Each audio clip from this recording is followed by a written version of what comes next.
Yeah, that's what happens when the lights go out. That's what I'm talking about. All right, we continue in this family, marriage, and family series. Man, I love this because it touches everybody. And many of us know that we've spent our lives dealing with marriages and family. We've seen it all around us.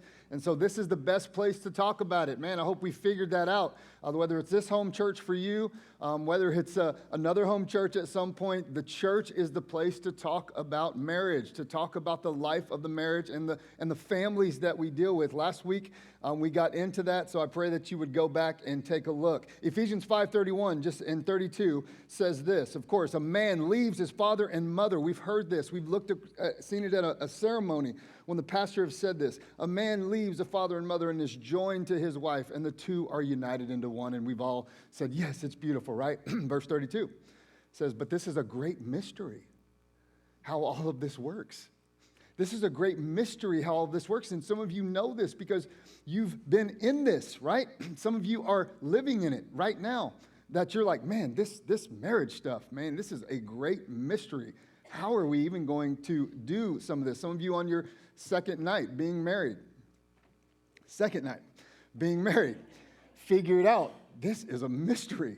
Oh my goodness, how to do all of this, how to live all this. So this is the place for us to talk about this. The church is the place for us to talk about this. And overall, the message, of course, through the series about your family and about your marriage and about many of the other things you deal with in life, that if God's not in it, then you won't win it. If God's not in it, then you won't win it. You can take that. If you don't want to use it for this series, you can take it with anything you want. Take it with you. If God's not in it, then you won't win it. Heard a story of a father at a wedding. It's real short. They, had gone through all the ceremony and then the reception, of course, and it was just now the father and the son who were spending time together in those final moments, tux, tie undone. You can imagine how that looks, and sitting at one of the ceremony or the reception tables, and the son said, "Yeah, Dad, I did it," and the father says, "Yeah, you did do it." And he said, "Dad, what would you, in this moment," he was reflecting, "what would you say? What would you say about my marriage, about being married? What would you say?" And the dad looks at the son, of course, and he says, "Son, he says to him, you can either be happy." He says, "You can either be happy or you can be right." And of course, just like you, I listened to that. And I'm saying, man, you can either be happy or you can be right. And as I'm thinking of that statement, it has a lot to do with pride. It has a lot to do with how we deal with pride in our families and in our marriages and in our relationships. That you could be right or you can be happy.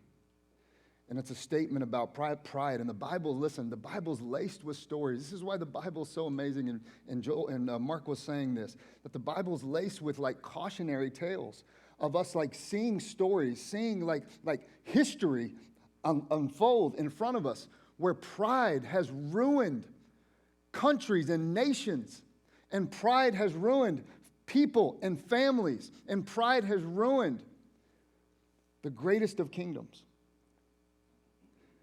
And a lot of the times, cautionary tales have to move us. They have to move us to make great change.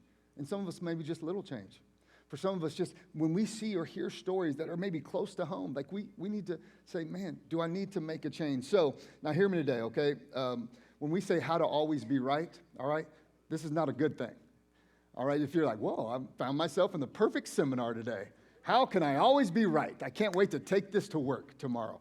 No, you will look like an idiot, all right? I'm just letting you know. So how to always be right is not a good thing. You can either be right or you can be happy, of course, all right? Follow along. Bible app, okay? If you have a Bible, that's great. If you have an app, that's great. An SEC app, you can follow along and share this with a friend. We have broken marriages, miserable marriages all around us. You see the cues. You see it in front of you. You see what's happening. Share with them. Share with them. Say, man, my pastor's doing a marriage series. It's a whole different way to look at it. It's really cool. Send it his way, okay? All right, so story. I want to share with you in Daniel something that lines up about pride. About pride. And so Daniel, of course, Daniel, we know of Daniel in the lion's den. Daniel, of course, was Shadrach, Meshach, and Abednego. We maybe have heard these stories. Maybe, if you haven't, read them up. They're really cool stories. Daniel is in this kingdom. And Daniel has seen these different kings coming through, different rulers coming through. And of course, King Nebuchadnezzar was one of those. And King Nebuchadnezzar saw the greatness of God in front of him. He saw. He just chose not to listen. And King Nebuchadnezzar found himself in a very precarious situation. He found himself in a situation that many of us wouldn't want to find ourselves. He found himself basically in the desert. He found himself, his legacy being in question. But now his legacy has come to be. And Daniel's still there. Daniel's still around. But now his grandson, the new king, is in play. And something's going down here. Listen to this. So it's just many years later, and this King Belshazzar, he gives this great feast, and he gives this meeting. This, of course, is the grandson of King Nebuchadnezzar, who saw the Shadrach and Meshach and Abednego. He was there. He didn't just sing songs about it. He was there and saw this happen. And now his lineage is down the line. Now his lineage is in charge. And now something crazy again happens. And Daniel's around. Daniel's around to see all this happen, and something crazy happens. So the king gives this big feast, similar to this, 1,000 people though. 1,000 people, gives this big feast. And listen to this. And they drank, and they drank. And they did other things, by the way, all right, at this great feast. Thousands of his nobles. And while king was drinking his wine, he gave orders to bring in the gold and the silver cups that his predecessor, King Nebuchadnezzar, had taken from the temple in Jerusalem. Pretty big deal, right? Yeah, I think if you understand the enormity of that. Who had taken the things from the temple, had taken the things from the place of God. And he wanted to drink from them. He said, fill those cups we got from the temple with more of that. And let's drink from them. All the nobles and all the wives and all of his concubines, let's drink. And so they brought these gold cups taken from the temple and the house of God in Jerusalem. And the kings and his nobles and his wives and all the concubines, they drank from them. And while they drank from them, they praised their idols made of gold. They praised their idols made of silver. They praised their idols made of bronze and iron and of wood, and the progression of those things. Oh, the beautiful gold. Oh, the silver. Oh, let's just keep praising things down that have no level to God, right? So suddenly they saw these fingers of a human hand writing on the plaster of the wall of the king's palace. The writing is on the wall. You wonder where that came from. There you go. Okay, I'm just making that up. All right. But that would be really cool, right? The writing was on the wall. Suddenly, they saw the fingers of the human hand writing on the plaster of the wall of the king's palace near the lampstand. The king himself saw this hand as it wrote, and his face turned pale and fright, as many of us would be freaking out, right? Even us would be like, what is going on? And the king, his knees knocked together, and he began to have fear, and his legs gave away beneath him. And the king shouted. He brought all his people in. He says, can you tell me, all of his enchanters, all the people who do astrology and all the different things, can you come and tell me what's happening on my wall? What's the writing?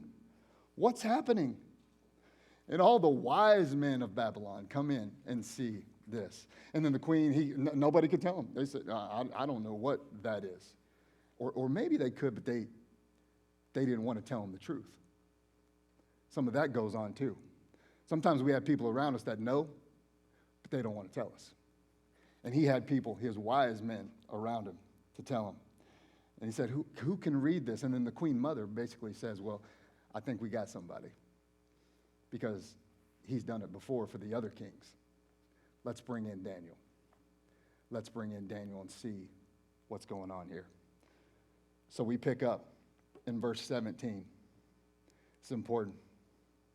So then Daniel, he comes in and sees it. He says, okay, well, yeah, I can do this. He says, if you will just tell me what this says, I'll give you all kind. I'll clothe you with great purple robes. I'll give you gold. I'll make you the third highest in this kingdom. I can't make you the best. I mean, of course, because I'm not even the super highest. I'm like second down. But I'll make you all these things I want you to know. And the Daniel answers the king. He says, man, keep your gifts. Verse 17, it's in here. This is cool stuff. Young people, as you're hearing about the Bible, okay, I could just read this to you. It's cool stuff in here that's happening. And he says, did Daniel answer the king? He says, no, you can keep your gifts for yourself and you can give your rewards to someone else. He says, nevertheless, I'll read the writing on the wall. I'll read the writing to you, king. He says, your majesty, your majesty, your majesty, the Most High God gave your father, King Nebuchadnezzar, sovereignty and greatness and glory and splendor. He gave them the things that you have. And he says, because of the high position he gave him, all the nations and all the peoples of every language, they dreaded and they feared him. And those the king wanted to put to death, he put to death. And those he wanted to spare, he spared. And those he wanted to promote, he promoted. And those he wanted to humble, he humbled. But when his heart became arrogant and hardened with pride, he was deposed from his royal throne. He was stripped of his glory. And he was driven away from his people, and he was given the mind of an animal, and he lived in the desert. He lived with donkeys. He lived with ox. He had to eat the grass, and his body was drenched with the dew of the heaven. He was naked in the wilderness. And that's where he went. It says, he was there until he acknowledged that the Most High God is sovereign. He was there until he acknowledged how great God was. That he was over all kingdoms on earth and everywhere. And he's the one who sets over them. He sets over them anyone he wishes. So the king brings in Daniel and he says, so all of this happened? Like that's in my family, like all this happens?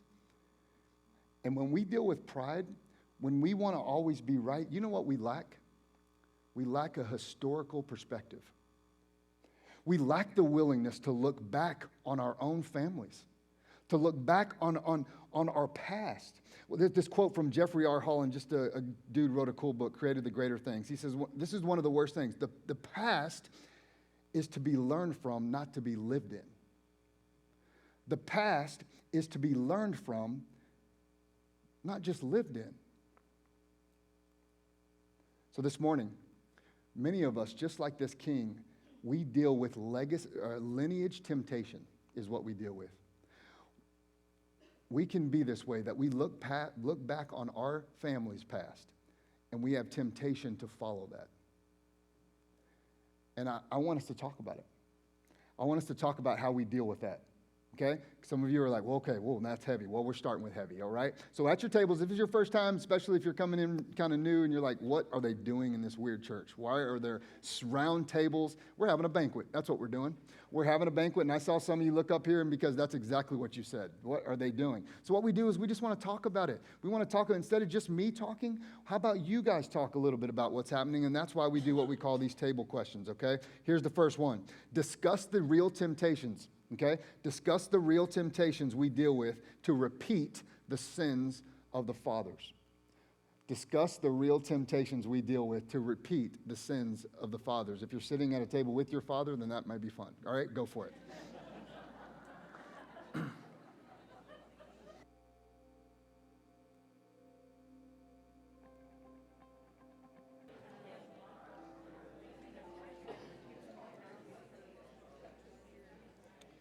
Yeah, you talk about real talk. How do we deal with not repeating, right, the sins of the father? Real talk. So, again, remember, the hands go up, writing all of this on the wall, and of course the king begins to panic. And remember who he invited in. Remember who he invited in. He shouted for the enchanters and the astrologers and the fortune tellers to be brought before him. He said to these wise men the same he said to Daniel, I will clothe this person with purple and beauty and give him great honor if he can just tell me what is written on this wall. You will become the third highest in the kingdom. But when the king's wise men came in, none of them could read the writing or tell him what it meant. So the king grew even more alarmed, and his face turned pale, and his nobles too were shaken. I sometimes believe the people, even the people that we would call our close circle, that we would invite around us to tell us the truth, sometimes won't tell us the truth if it's harsh truth. Like they'll be like the nobles. They'll be like these people. Like I can imagine these nobles only came around to tell the king the good stuff. Because when you placate to the king, when you say the good stuff to the king or to those who you think you have relationship with, then you think you'll get some great reward from that, but you don't tell the truth. And of course, the Bible's laced with places, especially in Proverbs, that would tell us to surround ourselves with people that would tell us truth, that would give us truth. And even the king's wise men were afraid, and they were shaken from that. And in a marriage relationship especially, right? We look for people to tell us what we want to hear. We're miserable. Let's call the miserable people who are also in a miserable marriage, so they can tell us how miserable marriage is. I want to talk about my wife because she doesn't look how I want her to look. Let me call another friend of mine who maybe has been divorced and didn't like the way his wife looked, and let's talk about this misery together. And we haven't surrounded ourselves with people who will actually speak real truth to us. Either they're afraid to lose the friendship or the kingdom, or maybe they just don't know. And the Lord knows many of us, man. Many of us even struggle with this in the church. Like we don't even have the courage or the boldness to give really holy counsel to one another. Well, some of the things we'll read, some of the things we'll look at, some of the way that you've seen maybe a person in the church speak to their spouse in public. And you've said, who's the wise one that comes around and would say something before the crumble happens? So what we end up doing, and it's scary, is that we surround ourselves with people who will just make us feel good and placations, right? They will just tell us just things that will make me feel better. And it's just a bunch of candy, right? How do we always be right? Here's how you can always be right. You can lack honest and wise counsel. Remember, always being right's not the good thing. The king wanted to always be right, and destruction came. We surround ourselves with people who won't tell us when we're wrong. We won't surround ourselves with people who will give us honest and wise counsel. So here's the question at your table today, okay? This is good. This is good to talk about. Don't play with this. Don't play with this at your table today, okay? Where does your wise counsel currently come from? Where does your counsel currently come from? And is it biblically based? All right? Is it biblically based? Many of us, we'll say, oh, yeah, you tell me to hang in there. Hang in there. Where'd you get that? Yeah, where'd you get that? Like, ask the question. When people are giving you this advice to do what they're saying, oh, I dealt with that, man. You got this. Where'd that come from? Why do I have this? You see what I'm saying? And we say a lot of that. And people we surround ourselves will tell us that, and they'll pump us up. We need to ask the question, where does that come from? Is it biblically based? Give me some meat, okay? All right, so there's the question. Go for it. Where does your counsel currently come from? Is it biblically based? Go.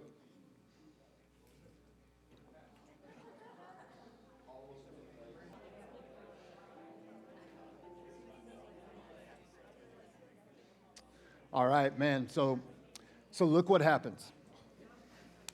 Here we go. I need you to wake up for this. I know you're already awake because you're talking, so it feels good. But I need you to wake up for this part, for sure.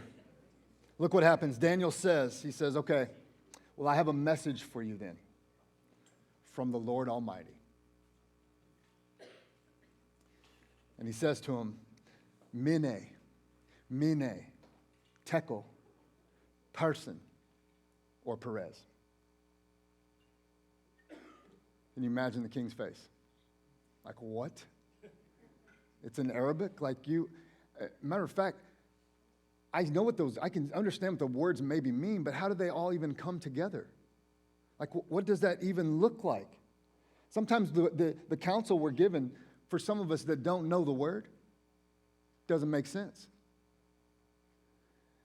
And we're like, what did you just say? Like, you just said, like, what does that look like? And he goes, well, I'll tell you. Here's what the words mean.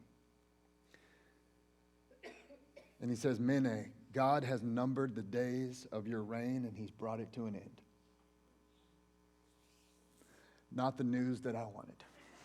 Can you imagine? Oh, my goodness. Can you imagine the king? Surrounded himself with people who would tell him what he wants to hear. And then finally now, the council of Daniel, the one the queen actually recommended to come, stands in front of him and says, God has numbered your days. And he's bringing them to an end. Tekel, he says, you have been weighed. You have been weighed, and you are enough, not enough. He says, you have been weighed on the scales, and you've been found wanting, right? Many of you have seen A Knight's Tale, so you love that, right? I hear, look at you. We can't even get you to say amen, but I'll say Knight's Tale, and you're like, oh, yeah. I love that movie, right? I should have played that clip. That would have been good. All right. Perez, he says, man, your kingdom is divided. Your kingdom is divided, and it's given to your enemies. It's given to the Medes, and it's given to the Persians. So oddly and very weird in this story to me, the king's command, this is God. Daniel is then clothed in purple. He's given a gold chain around his neck, and he's proclaimed the third highest ruler in the kingdom. Is that weird to you or just me? He just gave all of this advice or all of this counsel to whom the queen mother said, he'll tell you the truth. And he's told truth to the other kings, and we know it from our family's lineage, the stories. They're written along. He's told them, and it came to be. And at his counsel, he gave him this, and then he still puts it on. And you can just imagine Daniel is like, okay. Like, well, okay then, but all right, lay it on me then. That's cool. And he just told him what was going to happen. And then that very night, Belshazzar, the king of the Babylonians, was slain. It's not made up. Like, no, he was killed. He's gone. He was dead. He's told him, your time is up. And that, not only, you know how quick that is? That very night, you are sitting here today through another sermon, through another church experience, through another Bible reading, through another thing where you brought your family together, through another, oh, here goes another thing. He's excited. He's demonstrative. That's what they pay him to do. He should just jump around and sing and dance. And he's trying to tell us, and you're sitting through another one. And what if it's tonight?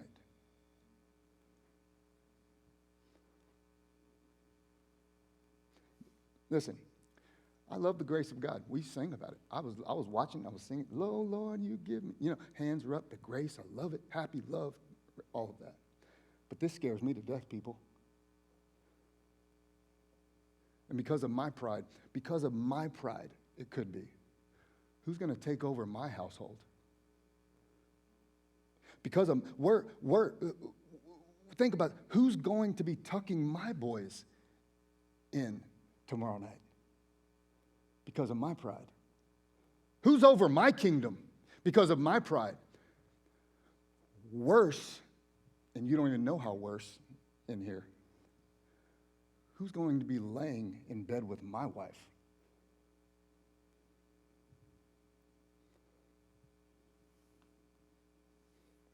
And I think it all kind of comes together in this way. Like it comes together with this, with understanding what true authority is.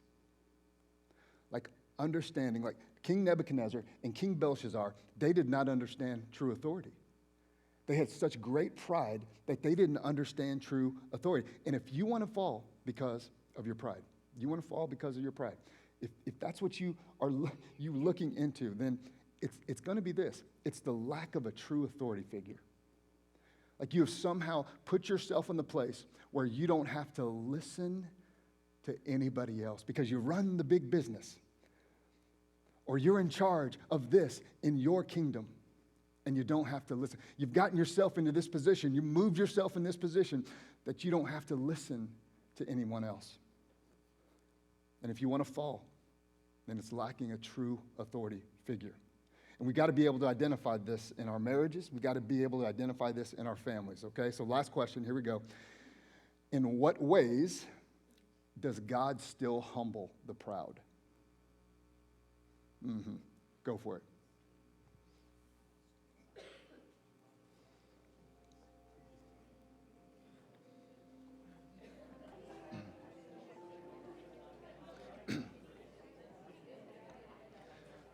I'm going to close with this morning. Sometimes this is kind of what it looks like. We get caught listening to the wrong things. We get caught kind of listening to the wrong people, to the wrong things. We get focused on, we struggle with really listening. This week, I got into a car accident. Oh man, it was devastating.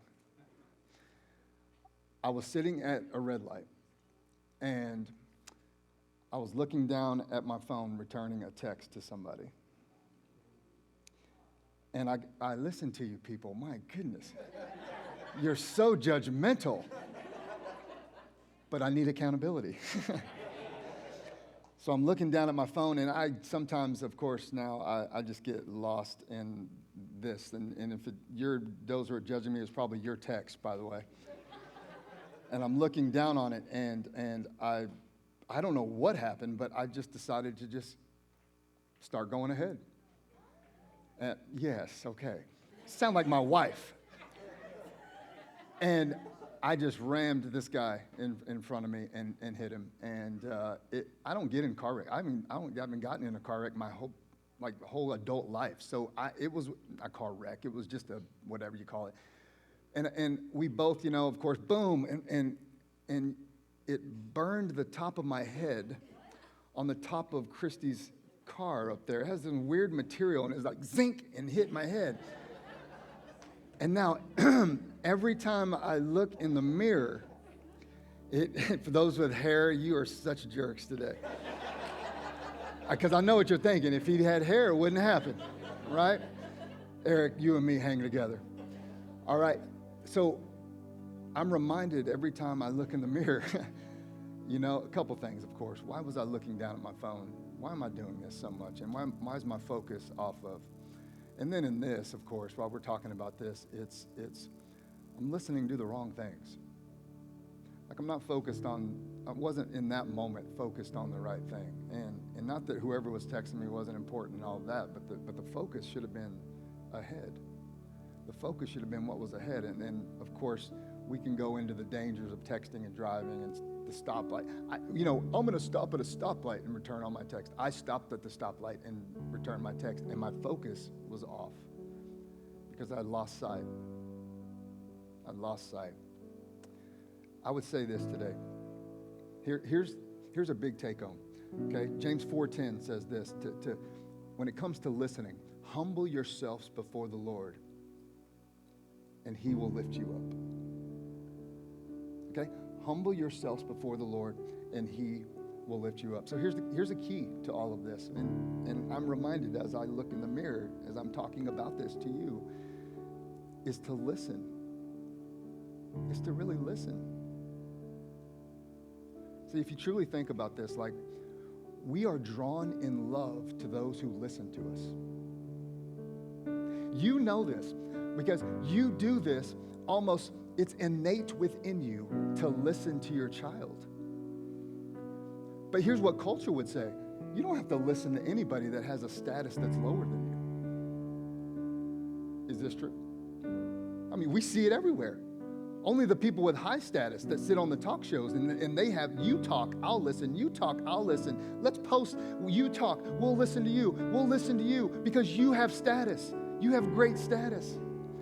You know who doesn't treat us like that?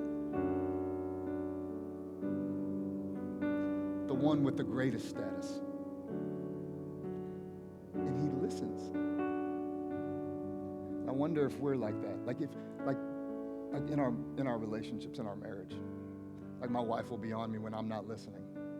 And all she really needs to say is like, do you respect me?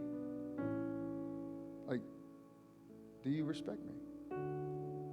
Then listen to what I'm saying. like our deepest relationships, the ones who are closest to us, if we're not listening, we don't respect them.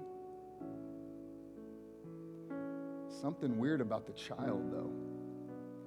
There's something innate within us that we stop and listen to the goo-goo gaga, even from that age, right? Wanting to hear and listen from a child. We get this whole cue of listening from our Father in heaven. For today, if this is like your first time of understanding this, like you're like who God is, He is a Father in heaven who will listen to you. And we get our cue from Him in our relationships.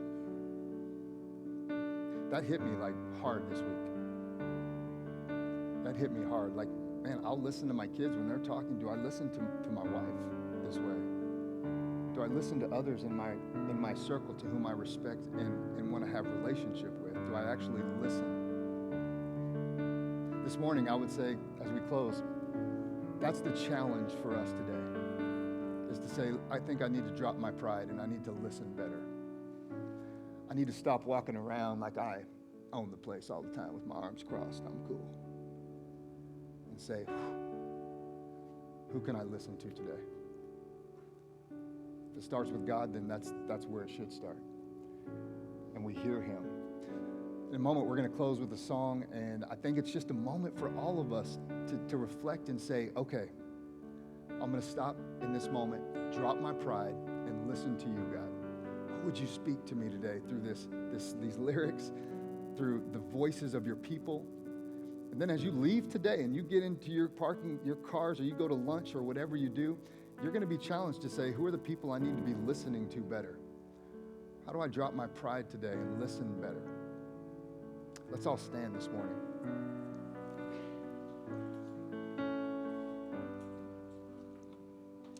Heavenly Father, you brought us to this place this morning. I pray for right now, in the name of Jesus Christ of Nazareth, for the one right now who is seeking after you in a relationship this morning. I pray that they would not just sit there, Father. They would be bold today, that they would say, tonight could be the night. I could be King Belshazzar, that I could be the one tonight who has forgotten all the lessons of my lineage, who've forgotten what I've seen in my past, from my past family. Father, I pray that's not today. For someone in here, I pray that they're making a choice right now to understand who you are as God Almighty, that they would come to know you through Jesus Christ this morning. I pray that would happen, that they'd share that with a pastor here, with a friend who brought them. Doesn't matter, to be bold in that decision and speak up and say, I want to know you, Jesus Christ. Father, heal marriages today through the practical idea of just stopping and listening to one another. Heal friendships who are struggling with actually listening to one another. Heal friendships who just have a one-sided friendship, who bring them in as the nobles and as the astrologers to tell them what they want to hear. Heal those, break them apart, Father, and then put them back together in a holy way. You are to be honored today, God, in our time. In Jesus' name.